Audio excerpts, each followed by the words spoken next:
Finally তার দর্শন হলো, ফাইনালি তিনি কৃপা করে দর্শন দিলেন। মানে বহুদিন তো ছবিতে দেখেছি, বাট সামনাসামনি দর্শনে এক আলাদা অনুভূতি। সত্যি আমি চোখে জল চলে এসেছিলো, এত অপূর্ব বিগ্রহ, বিষ্ণুপ্রিয়ার সেবিত এই বিগ্রহ।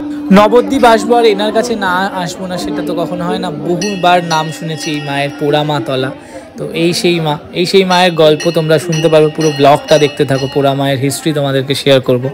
হচ্ছে বিদত্ত জননী। আগেকার দিনে পণ্ডিত যেরকম মহাপ্রভু জন্ম নেওয়ার পর ষষ্ঠী গাছের করা হয়েছিল, ওখানে মহাপ্রভু ওখানে পড়াশোনা করতেন, ওটা বলা হতো সমষ্টিটা চলছিল। তো এবার যাচ্ছি ধামেশ্বর প্রভুকে দর্শন করতে। তো ধামেশ্বর মহাপ্রভুকে দর্শন করতে যাওয়ার আগে বিভিন্ন মন্দির আছে, আর এই মন্দিরটার কাজটা এতটা সুন্দর দেখো। তো বিভিন্ন মন্দির আছে, এখানে সোনার গৌরাঙ্গও কিন্তু আছে।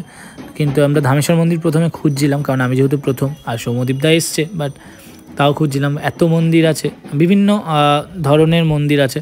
আমাদের এই মন্দিরগুলো আর ভিজিট করার টাইম ছিল না, তাই আমরা ঢুকতে পারিনি, নাহলে অবশ্যই ঢুকতাম। তো এই খুঁজে পেয়েছি ফাইনালি ধামেশ্বর মহাপ্রভুর শ্রীমন্দির। তো চলো ঢুকি। যাকে ছাড়া নবদ্বীপবাসী অসম্পূর্ণ, যাকে ছাড়া গোটা ভারতবাসী কেন, গোটা পৃথিবী অসম্পূর্ণ, তো তার দর্শনে যাব। আর মন্দিরে ঢোকার আগে এখানে একটা সামান্য মন্দিরের সেবার জন্য একটা দক্ষিণা। এই হলো মন্দিরটা, এখানে ভোগ ঘরও আছে। আর এই হলেন প্রভু। আহা, সেই দারু বিগ্রহ দেখে সত্যি মন জুড়িয়ে যায়। কি অপূর্ব না, শচীনন্দন, কি মিষ্টি দেখতে। আর এই বিগ্রহ কিন্তু বিষ্ণুপ্রিয়া সেবিত বিগ্রহ। বিষ্ণুপ্রিয়া দেবী নিজের হাতে এই বিগ্রহ প্রতিষ্ঠা করেন। আমি হয়তো সব গল্প এক্ষুনি তোমাদেরকে বলতে পারছি না, আমি সবটা জানি না, আমি যেইটুকু জানি। তবে বিষ্ণুপ্রিয়া দেবী কিন্তু নিজের হাতে এনাকে পুজো করতেন। বুঝতেই পারছো কতটা প্রাণবন্ত একটি বিগ্রহ, তাই না? দেখেই বোঝা যায়। এবং এনার উপরেও কিন্তু বিষ্ণুপ্রিয়া রূপে পুজো হয়। ওর জন্য বিভিন্ন সময় এনাকে শাড়ি পরিয়ে, গয়নাগাটি পরিয়ে বিষ্ণুপ্রিয়া রূপে সাজিয়েও এনাকে ছবিতে দেখতে পাবে, পুজো দেখতে পাবে না। আমি নেক্সট টাইম যখন আসবো তখন এখানকার যিনি প্রধান ছিলেন, তো তার সাথে আমার কথা হয়নি, মানে তার সাথে আমার দেখা হয়নি আমার টাইমের জন্য। তো নেক্সট টাইম আসলে ওনার থেকে অবশ্যই শুনবো এবং তোমরাও ব্লগে দেখতে পাবে। আর এই হলো ভোগ ঘর, এখানে প্রভুর ভোগ রাখা আছে। দেখো ভোগও দর্শন হয়ে গেল তার কৃপায়। আমার আফসোস হচ্ছিল একটু আরতি দেখবো, কিন্তু আরতি এবারে আর দেখা হলো না। নেক্সট টাইম আসলে অবশ্যই দেখা হবে। ভীষণ ভালো দর্শন হলো। ভেবেছিলাম লাইভ করব ফেসবুক থেকে, বাট নেটওয়ার্ক এতই বাজে ভিতরে, তো ওর জন্য। নেক্সট গন্তব্য আমাদের পোড়ামাতলা। পোড়ামাতলাটাও কিন্তু খুব ফেমাস একটা মন্দির।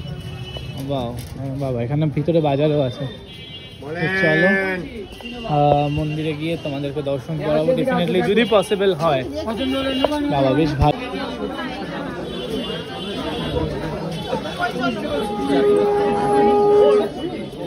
ইনি হলেন সেই পোড়ামা। পোড়ামায়ের হিস্ট্রিটা অবশ্যই এখানে কারোর থেকে শুনবো।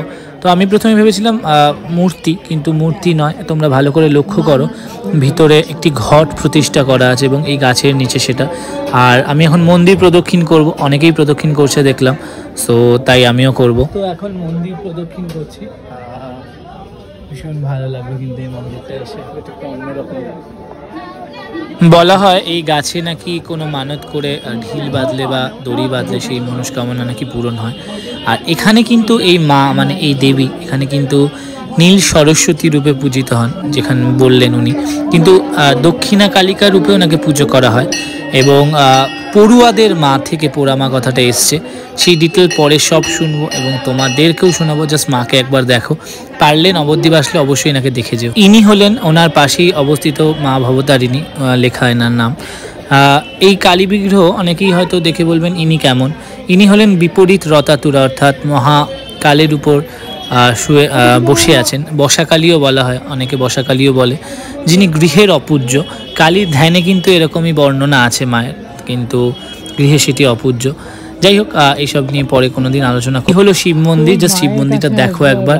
শিব বাবাকে দেখে মনে হচ্ছে না বেশ সুন্দর মোটা একটা মোটু মহাদেব। আমি তো ওনাকে বলেই ফেলেছি মোটু মহাদেব, কারণ ভীষণ কিউট একটা দেখতে, মোটা বেটে, মানে হাইটটা শর্ট এবং মোটা, বেশ ভালো লাগলো। আর মায়ের মন্দিরে মহাদেব থাকবেন এটা তো হয় না। আমি গল্প হচ্ছে বিদত্ত জননী। আগেকার দিনে পণ্ডিত যেরকম মহাপ্রভু জন্ম নেওয়ার পর ষষ্ঠী গাছের করা হয়েছিল, ওখানে মহাপ্রভু ওখানে পড়াশোনা করতেন, ওটা বলা হতো সমষ্টিটা চলছিল, চল থেকে বলা হতো পড়ুয়াদের মা। পড়ুয়াদের মায়ের থেকে এখন 14 বছর বলা হয় পোড়ামা। যেটা কি ঠাকুর? ওটা হচ্ছে নীল সরস্বতী। আচ্ছা, নীল সরস্বতী আর যে পুজোটা হচ্ছে মন্ত্রটা হচ্ছে সেটা হচ্ছে দক্ষিণাকালী কালী আছে, ওই দক্ষিণাকালী কালী মন্দিরে পুজোটা হচ্ছে। আর বছরে একবার অঞ্জলি হয়, সেটা হচ্ছে সরস্বতী পুজোর দিন। ও আচ্ছা, আর এমনি সারা বছর এমনি কিছু না। আর গাছটা দেখছেন, গাছটা হচ্ছে মেন। আচ্ছা, যে যা মনস্কামনা করে, চাকরি বাকরি, বিয়ে থা, সন্তান মন্তান, তার সাথে পূরণ হয়। আচ্ছা, কেউ ঢিল বাঁধে, কেউ মনে মনে জড়াতে পাথরে, কেউ মালা বাঁধে, তার সাথে সফল হয়ে গেলে সে এসে আবার পুজো দিয়ে যায়। মানে পড়ুয়াদের জননী। পড়ুয়াদের মা, পড়ুয়াদের মা থেকে এখন চলতি ভাষা বলা হয় পোড়া মা। মনে হচ্ছে পড়ুয়াদের মা, পড়ুয়াদের মাতা কেউ বলে না, এখন চলতি ভাষা সব ওখানে লেখা দেখলাম বিধব জননী, হয়তো বিধব জননী পোড়া মা। আচ্ছা, থ্যাংক ইউ। মন্দিরটার উপর দিয়ে দেখো বট গাছের ঝুড়িগুলো কি সুন্দর নেমেছে। বহু পুরনো মন্দির, উপরের পার্টটা দেখলেই তোমরা বুঝতে পারবে। এই সকল প্রাচীন মন্দিরগুলো কিন্তু এখন ধীরে ধীরে হারিয়ে যাচ্ছে মেনটেন্যান্সের অভাবে। তো সৌম্যদীপদা কিনছে গুরুদেবের বাড়ি যাবে বলে, আমরা ওখানেই দুপুরে লাঞ্চ করতে যাব। তো তার জন্য গুরুদেবের জন্য মুকুট এবং মালা, আর অনেকটা দেরিও হয়ে গেছে, ওখানে টাইমলি ঢুকতে বলেছে। তো আমরা তাই তাড়াহুড়ো করেই ওইসব মন্দির থেকে বেরিয়ে এসেছি, কারণ ওখানে একটা টাইমের ব্যাপার আছে ঢোকার ভোগের। সো চলো ওখানে গিয়ে দেখা হচ্ছে। আর মাঝে এই চাদরটা এতটাই সুন্দর পছন্দ হয়েছে যে দাঁড়িয়ে পড়ছিলাম দাম জিজ্ঞেস করতে।